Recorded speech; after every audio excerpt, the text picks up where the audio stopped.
Back in 2012, Facebook passed a very significant milestone. That milestone was the 1.2 billion user mark. That was a massive accomplishment for them as a tech company.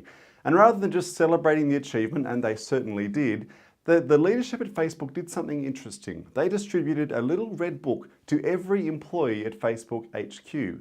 And in this book was a series of statements that captured, that crystallized the values, the principles, the priorities, the paradigm of Facebook as a company. What was the personality of this business? Because the challenge was the leadership realized that as the company was growing, many of the new staff weren't around in the early days to really capture the DNA of what Facebook was all about. And so this book sort of in a sense was, I guess, a summation of that DNA. Now for many months, the contents of this book were a closely guarded secret, but I did manage to get a copy of what was in this book. And of all the statements that are in this book, two statements are my absolute favorites. The first statement was this one here.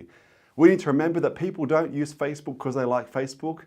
They use Facebook because they like their friends. That was the first statement. The second statement that really stood out to me was this. If we don't create the thing that kills Facebook, someone else will. Now those two statements, the reason they stood out to me is because they in many ways typify the two attributes of any enduringly successful organization, brand or business. Those two characteristics, humility and hunger. If we look at the second of these, hunger, the importance of never being comfortable with the status quo, never thinking that you've made it, that you've arrived, you've got the winning formula, always looking for the next thing, the next challenge, the next milestone. But the other key is humility, to realize that even though you're successful, even though people love you, remember why they love you and never start to get too big for your own boots, start to read your own press and believe it. And so this is the challenge for any organization. How do you stay humble?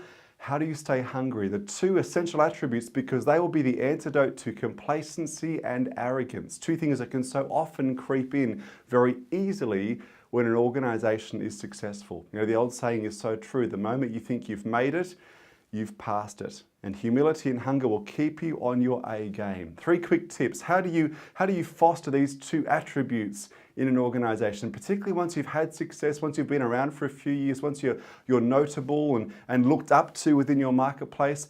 The first key is the importance of not reading your own press. You know, people sing your praises, when trade journals do, articles on you showcasing your success, be mindful of how much of that you take on board. Certainly, acknowledge success and celebrate milestones, but never get to the point where you start to define your identity by your success.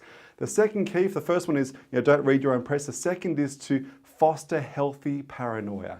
Realize that if you've had success, there is someone coming to get you. There is always a competitor waiting in the wings who is right now strategizing around a way to take your market share. The beauty of that healthy paranoia is it'll keep you humble, it'll keep you hungry, it'll make you always aware that your position is far from certain. And that's the third key as well. The third key to, fostering this sense of humility and hunger is look to history.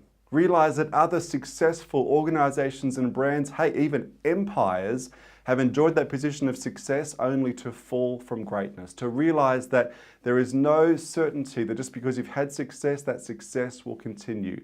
That is the sort of thing, that sort of awareness that will lead to the two essential ingredients for enduring success: humility and hunger.